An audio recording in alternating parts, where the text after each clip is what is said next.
Une discussion, celle autour des rapports présentés mercredi dernier par le Premier ministre devant l'Assemblée nationale.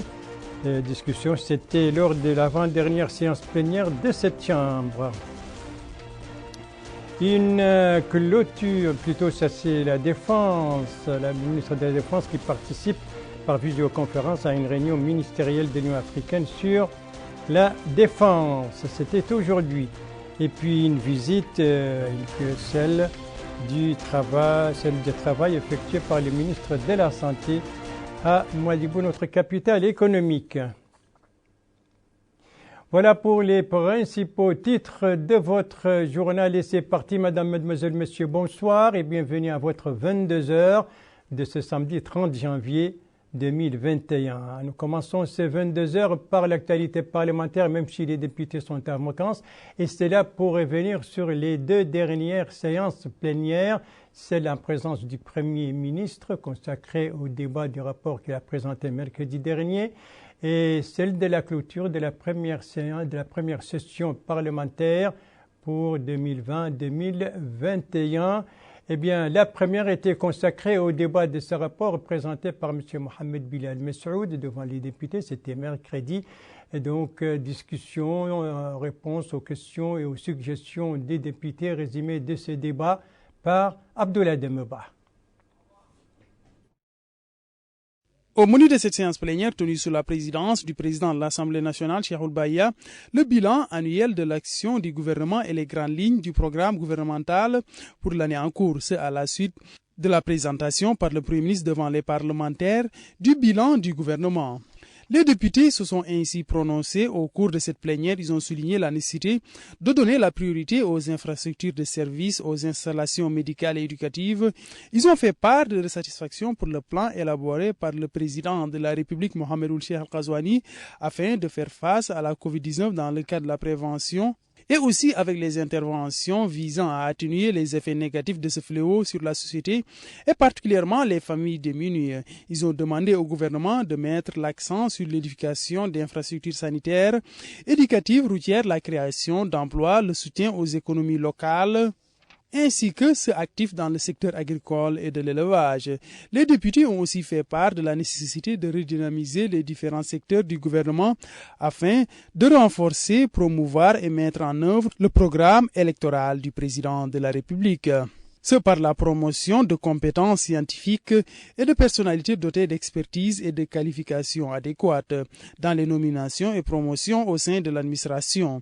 Ils ont aussi précisé que l'objectif principal des plans de développement doit être la lutte contre la pauvreté, relevant par ailleurs l'importance d'accorder une attention particulière à l'éducation, l'amélioration de la situation sanitaire du personnel enseignant et la construction d'établissements d'enseignement modernes sur toute l'étendue du territoire national.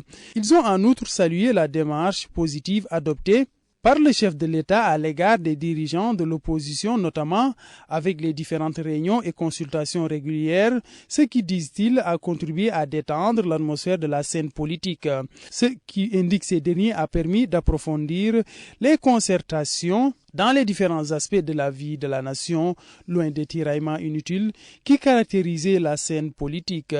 Répondant aux interpellations et contributions des députés, le Premier ministre Mohamed Ould Bilal a déclaré que le bilan qu'il a eu à présenter n'est pas exhaustif. Il a remercié les élus pour leur appui et le soutien manifesté à l'égard du chef de l'État. Il a aussi nié l'existence d'un quelconque retard de l'action de la commission d'enquête parlementaire, déclarant à ce titre que cette commission attire l'attention au vu du caractère spécifique de son travail qui a eu à traiter d'un dysfonctionnement inhabituel et nécessite du temps afin de bien maîtriser et éclairer les tenants et aboutissants liés à cette affaire. Il a demandé aux parlementaires à propos de ce rapport de ne pas se précipiter, affirmant dans ce cadre qu'il entrera dans les jours à venir dans la phase d'accusation.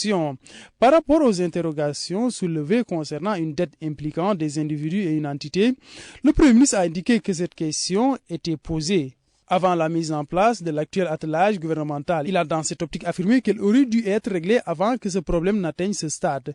Il ne revient pas, dit-il, à l'État de supporter les dettes d'une personne donnée, mais l'État, souligne le Premier ministre, est prêt à aborder cette question avec les personnes concernées. Réagissant à propos des appels au dialogue de certains parlementaires, Mohamed Ould Bilal a indiqué que le pays ne traverse pas de crise politique. Les institutions fonctionnent normalement, précisant que les membres de la classe politique sont toujours les bienvenus au niveau de la présidence de la République. Le chef de l'État, dit-il, est ouvert et prêt à écouter tous les acteurs politiques, surtout si ces derniers sont les représentants du peuple. Il a aussi précisé que s'il devrait y avoir un dialogue, qu'il devrait s'inscrire dans le cadre du renforcement de la cohésion sociale, de la lutte contre les séquelles de l'esclavage, la gouvernance financière et économique, la lutte contre la fraude, entre autres.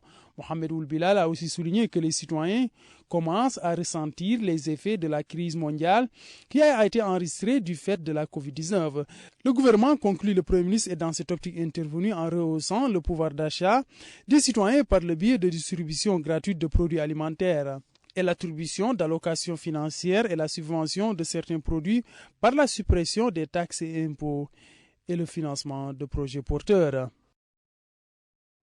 Et ça, c'était l'avant-dernière séance plénière de cette session, séance donc qui était consacrée aux questions, aux suggestions, aux remarques des députés et bien entendu aux réponses du Premier ministre. Et aussitôt après, eh bien, c'était la séance de clôture de la première session ordinaire, parlementaire ordinaire 2020-2021. Une clôture qui est marquée par un discours du président de l'Assemblée nationale, M. Cheikhoul Baïa, discours dans lequel il a fait le point sur les travaux durant cette session, sur ce qu'il a marqué, mais aussi sur le climat dans lequel cette session s'est déroulée. La traduction intégrale de ce discours avec vous, Yedali Fall. Nous voici parvenus au terme de notre première session ordinaire de l'année parlementaire 2020-2021, qui a vu, outre la discussion et l'adoption de la loi de finances initiale de l'année 2021, l'adoption par la Chambre de nombreux textes auxquels vous avez accordé le temps et les efforts qu'ils méritent, et que vous avez examinés avec attention au cours des réunions des commissions avant de les voter, au besoin avec des amendements pour les soumettre par la suite au débat en séance plénière.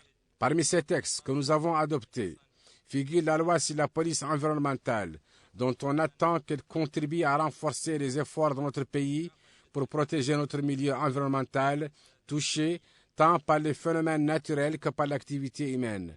D'autant plus que notre pays est un pays minier par excellence, ce qui doit nous conduire à œuvrer à la préservation des risques sanitaires et sociaux résultant de l'interaction quotidienne entre le monde vivant et l'environnement parallèlement aux efforts qu'exige le développement économique. Nous sommes convaincus que l'exécutif accordera une attention particulière à la formation des membres de ce corps et les dotera de divers moyens qui leur permettront d'accomplir les grandes et nobles missions qui leur sont confiées. Il était prévu, fort malheureusement, au cours de cette session parlementaire que l'Assemblée nationale parachève les institutions constitutionnelles en élisant les membres de la Haute Cour de justice. Cette élection a été reportée à une date ultérieure, faute pour les groupes parlementaires d'avoir pu fournir la liste de leurs candidats élaborés selon le principe de la proportionnalité avant l'expiration des délais constitutionnels de clôture de la session. Honorables ministres, collègues députés, mesdames et messieurs, il n'est possible de parler de développement véritable et durable dans le pays qu'en préservant la cohésion sociale, en défendant l'unité nationale, en appliquant les lois qui les protègent et en faisant en sorte que tous transcendent les discours étroits et sectaires qui se multiplient ces derniers temps de façon alarmante. Par conséquent, il est grand temps pour nous, en tant qu'élite, de tirer la locomotive de notre pays et de notre peuple vers des lendemains meilleurs, d'apprécier à sa juste valeur et d'investir dans ce qui nous unit plutôt que d'attiser les points de discorde, tant il est vrai que ceux sur lesquels nous divergeons est infime par rapport à ce qui nous unit. Aussi, nous comptons sur la détermination du pouvoir exécutif pour relever ces défis et sur votre rôle en tant qu'élite dans la sensibilisation aux dangers du discours racial, ethnique, tribal et régional, dont nous avons vu de nos propres yeux les conséquences désastreuses dans des pays qui jusqu'à récemment disposaient d'institutions solides et jouissaient de stabilité et de sérénité. Honorables ministres, collègues députés, mesdames et messieurs, le secteur de la pêche maritime est l'un des piliers sur lesquels repose notre économie nationale. Il absorbe un nombre considérable de travailleurs nationaux. Par conséquent, nous attendons avec intérêt des autorités compétentes qu'elles déploient davantage d'efforts pour le promouvoir en dynamisant les lois et les réglementations qui protègent notre richesse halieutique et en révisant les accords de pêche d'une manière qui préserve les intérêts des pêcheurs nationaux, en particulier les pêcheurs artisans. Vous n'êtes pas sans prendre conscience des graves dangers qui résultent de la propagation de la toxicomanie chez les enfants. Une telle situation appelle de notre part tous l'implication dans la lutte contre ce phénomène, en particulier les établissements scolaires et les parents d'élèves afin de protéger nos générations futures. Honorables ministres, collègues députés, mesdames et messieurs, je voudrais saisir cette opportunité pour rendre un hommage mérité à nos staffs médicaux pour les efforts extraordinaires qu'ils ont déployés, malgré les grands risques et les nombreuses difficultés, pour faire face à l'épidémie de Covid-19, demandant aux Tout-Puissants d'en épargner notre pays et l'humanité tout entière. À la fin de ce mot, je dois enregistrer avec une grande satisfaction l'existence d'une chaîne de télévision parlementaire spécialisée qui suit votre travail, le présente aux citoyens mauritaniens, lui donne la parole dans différentes circonscriptions électorales et lui font écouter les voix de ses représentants sous la coupole du Parlement, en plus de la traduction dans ses programmes de toutes les séances plénières dans toutes nos langues nationales. Messieurs les ministres, collègues députés, mesdames et messieurs, avant de clore, nous ne pouvons que relever la nécessité d'appuyer et d'assister notre candidat à la présidence de la Confédération africaine de football et le devoir de nous tenir à ses côtés pour l'aboutissement de cette ambition légitime de notre pays de diriger de grandes organisations continentales. À notre candidat, nous souhaitons plein succès dans sa mission. Enfin, je vous souhaite d'heureuses vacances parlementaires et je déclare, avec la bénédiction d'Allah le Tout-Puissant, close la première session ordinaire de l'année parlementaire 2020-2021, conformément à l'article 52 nouveau de la Constitution aux articles 54 et 55 des statuts de l'Assemblée nationale. Wassalamu alaikum wa rahmatullahi ta'ala wa barakatuh. Et ça, c'était le discours donc de clôture du président de l'Assemblée nationale. C'était lors de cette cérémonie de clôture de cette première session ordinaire, parlementaire ordinaire 2020-2021. Et c'était hier soir. Elle, par contre, c'était aujourd'hui et c'était par visioconférence et c'était à Addis Abeba, la capitale éthiopienne. Elle, c'est la 3e réunion extraordinaire du comité technique spécialisé pour la défense de l'Union africaine. Notre ministre de la Défense a participé à cette rencontre ministérielle qui a permis d'adopter une doctrine de codification dans le cadre de l'architecture de paix et de sécurité de l'Union africaine. Et dans son intervention, le ministre de la Défense, vous allez les suivre, a dit que la Mauritanie adopte cette doctrine et cela après avoir étudié cette doctrine dans son cadre. Permettez-moi d'abord, Madame la Présidente, de saluer la qualité du travail de nos experts et du secrétariat de la Commission de l'Union africaine qui nous ont élaboré une doctrine dédiée à la codification des principes, pratiques et approches fondamentales dans le cadre de l'architecture africaine de paix et de sécurité. Nous considérons que ce projet de doctrine s'inscrit dans le droit fil de l'objectif de l'Union africaine de promouvoir la paix, la sécurité et la stabilité sur le continent, en organisant mieux les opérations de soutien à la paix. J'apporte donc mon soutien à l'adhésion de cette doctrine. Néanmoins, je voudrais quand même souligner 2 points que je trouve essentiels parmi les acteurs aux opérations de soutien à la paix et sur lesquels je voudrais attirer l'attention pour un travail futur beaucoup plus approfondi.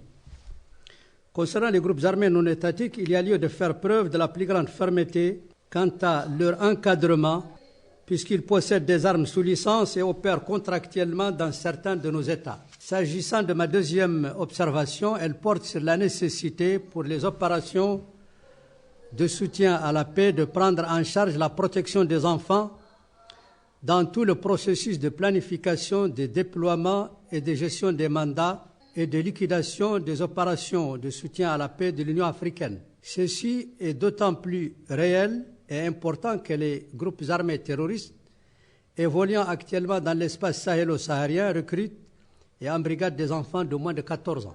Enfin, je voudrais, avant de terminer, réitérer nos félicitations à Madame la Présidente pour la qualité de l'organisation de la 3e réunion extraordinaire du comité technique spécialisé sur la défense, sûreté et la sécurité de l'Union africaine. La Mauritanie appuie par conséquent l'adoption du texte qui a été élaboré. Voilà, les ministres de la Défense nationale, donc, à l'occasion de cette réunion ministérielle par visioconférence, réunion de la 3e réunion extraordinaire du comité technique spécialisé sur la défense de l'Union africaine, donc avec participation de notre ministre de la Défense. Pendant ce temps, son collègue de la Santé s'est trouvé à Nouadhibou dans le cadre d'une visite de travail. On doit voir les images. Les voilà donc, le ministre de la Santé en visite d'information et de travail dans la capitale économique. Là, il a présidé ce soir une réunion avec le Wali, la secrétaire générale de la zone franche, les élus locaux et bien d'autres responsables. C'était l'occasion de faire le point sur la situation sanitaire dans la wilaya, les voies et moyens pour l'améliorer, les remarques. Bien entendu, actualité oblige. Bien entendu, on a parlé également de la Covid et de ses répercussions donc, dans notre capitale économique et dans cette wilaya de Dakhlet Nouadhibou d'une manière générale. Quelques séquences, quelques images de cette réunion présidée ce soir dans la wilaya à Nouadhibou par le ministre de la Santé. Et je le disais tout à l'heure, eh bien, la Covid n'a pas été absente de cette réunion et on va parler justement de l'évolution de la pandémie de ce virus en ce samedi 30 janvier 2021. Comment se présente la situation épidémiologique? Quels sont les chiffres nouveaux qui caractérisent cette situation? Élément de réponse avec le directeur général de la santé publique. 32 cas nouveaux au cours des dernières 24 heures, dont 30 cas communautaires et 38 cas de guérison, et on déplore un décès. Ainsi, le total de cas enregistrés depuis le début de la pandémie est de 16 608, dont 7 424 cas de communautaires et 188 cas importés. Le nombre de guérisons a atteint 15 634, alors que les décès, on en a eu 422. Les cas actifs aujourd'hui sont au nombre de 552, dont 48 cas simples, 23 graves et 481 sans signe. Les nouveaux cas se répartissent comme suit entre les Moukhataa: un cas à Kankoussa, un à Boutilimit, un à Mederdra, un à Arkiz, un à Rosso, 2 cas à Zoueret, 2 à Akjoust, à Tevraghzen 9 cas, à Darnaïm 3, 5 à Toujounine, 4 à Arafat et 2 cas à Riyad. Le nombre de tests effectués au cours des dernières 24 heures était de 1009, dont 971 tests de dépistage, répartis entre 498 tests rapides et 473 tests de PCR.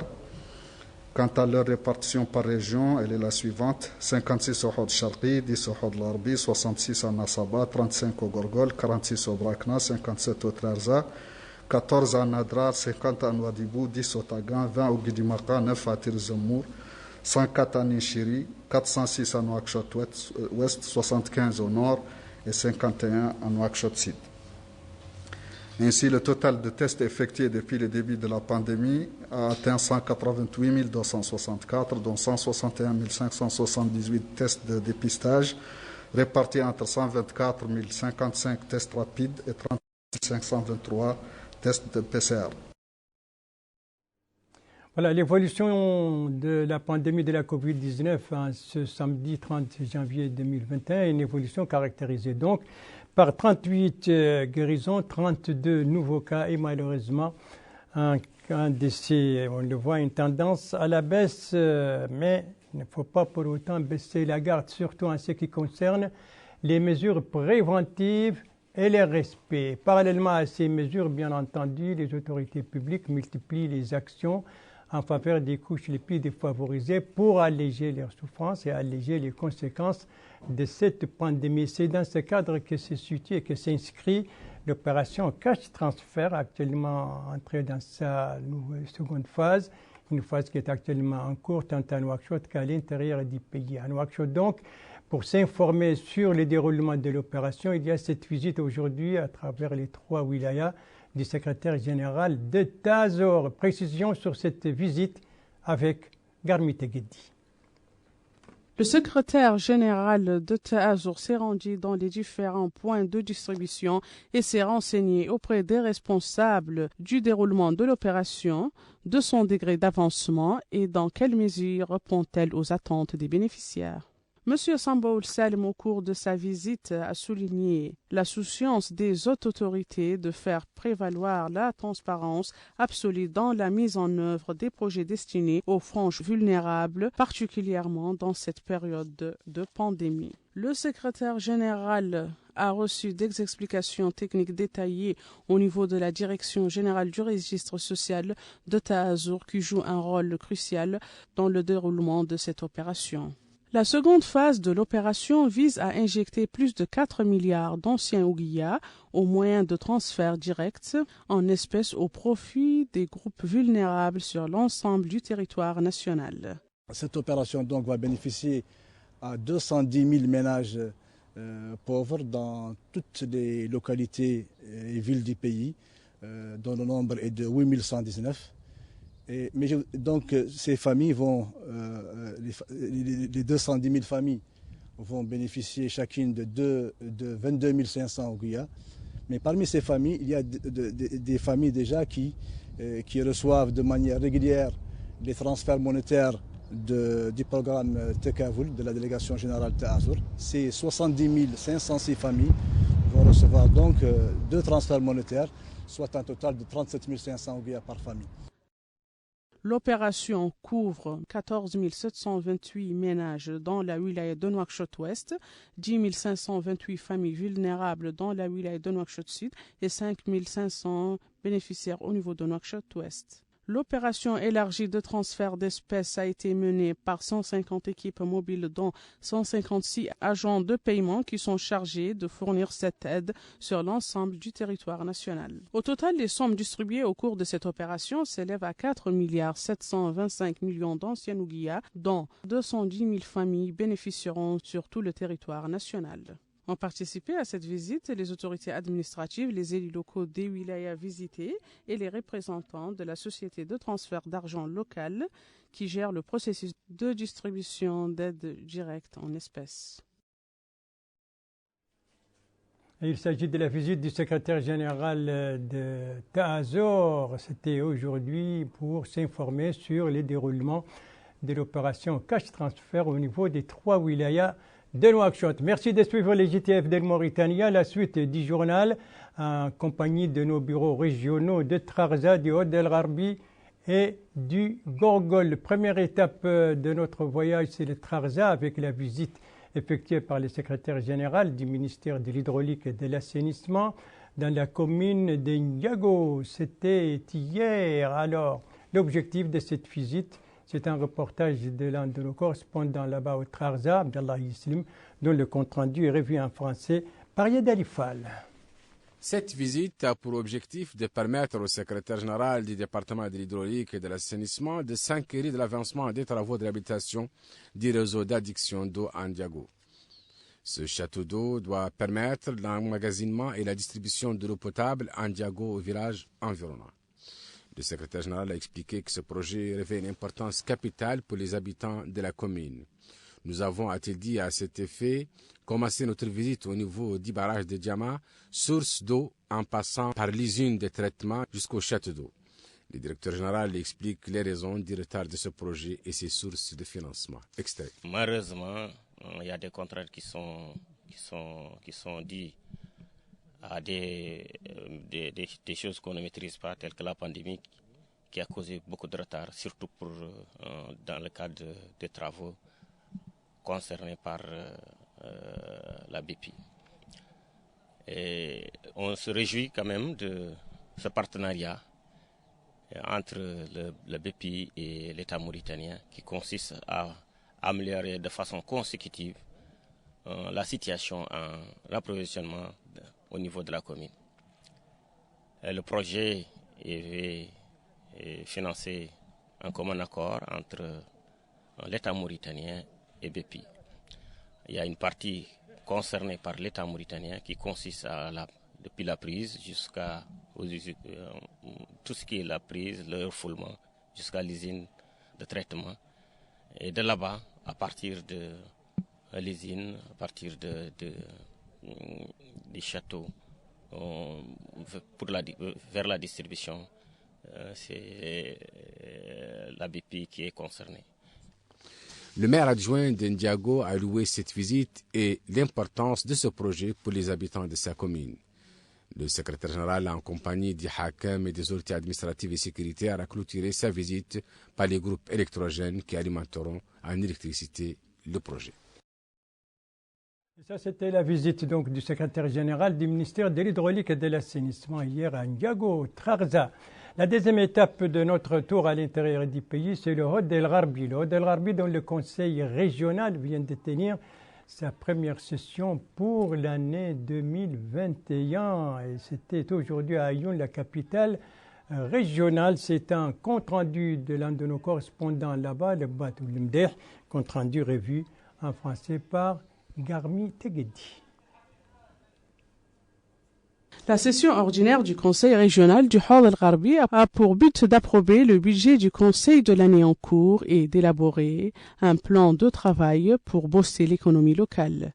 La tenue de cette session vient à l'attention particulière accordée par les autres autorités aux conseils régionaux afin qu'ils puissent exercer leurs tâches qui leur sont confiées. Supervisant les travaux de cette session, le président du conseil régional du Hod El Gharbi a souligné que les orientations des autres autorités visant à la décentralisation des conseils régionaux constituent un espoir et envisage la création d'un haut conseil de décentralisation dans un avenir proche. Il a par ailleurs indiqué que le Conseil régional doit expliquer l'importance et les buts de la décentralisation aux populations afin qu'elle soit un choix et une volonté populaire pour le développement local et rapprocher les services du citoyen. Les membres et les conseillers du Conseil régional du Hod El Gharbi ont établi une feuille de route pour le travail de la session en cours.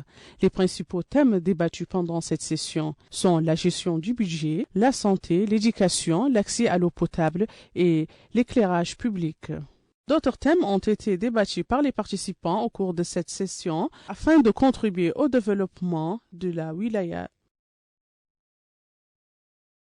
Voilà la dernière étape de ce voyage à l'intérieur du pays et dernière nouvelle de ce journal, c'est le Gorgol, justement, avec le lancement de cette campagne de sensibilisation des éleveurs sur l'importance de la protection du bétail et donc la vaccination du bétail contre les maladies contagieuses. Alors, d'où est partie cette campagne, Abdullah Demeba?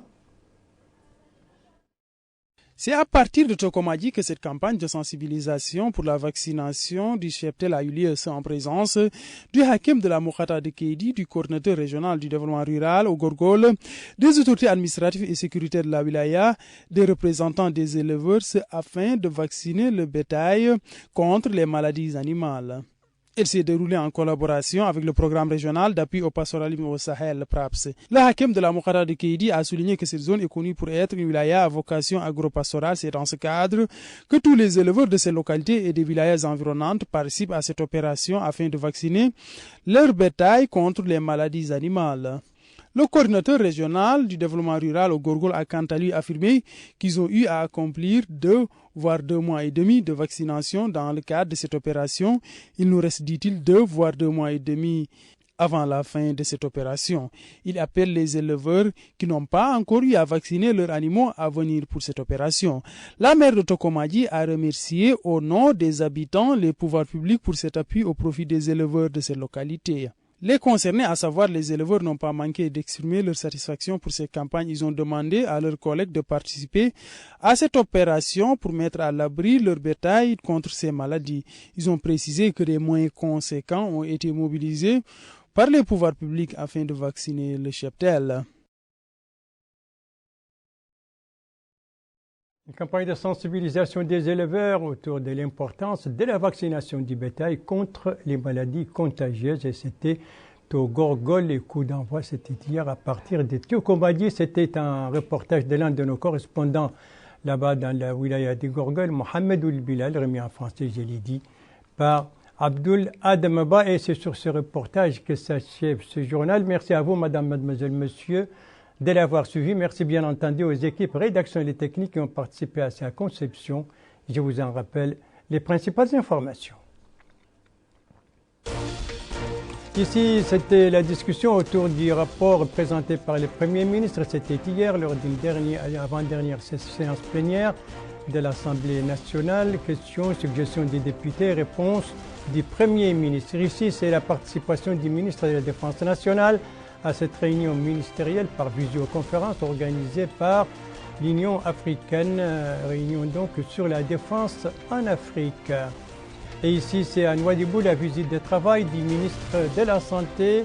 Il a tenu ce soir une réunion avec les responsables administratifs, politiques et de la société civile, donc les élus locaux. Voilà, le JTF reviendra demain à la même heure, 22h, et vous serez en compagnie, suivant le planning de service, vous serez en compagnie d'Ndei Sao Sidi. Quant à moi, il ne me reste plus qu'à vous souhaiter une très très bonne fin de soirée, une très très bonne fin de semaine, bien entendu tout en respectant les gestes barrières, à savoir rester chez vous, ne sortez que par nécessité, et si vous sortez par nécessité, n'oubliez pas votre masque et n'oubliez pas de respecter la distanciation sociale, au moins 1,50 m par rapport aux autres. Votre santé est entre vos mains, prenez soin de vous pour vous préserver, pour préserver les autres, et vous n'oubliez pas que ce sont des gestes très simples qui dépendent de chacun de nous et qui permettent ces gestes de sauver des vies. Et sur ce, je vous donne rendez-vous, Inch'Allah, vendredi prochain à la même heure, 22h. Bonsoir.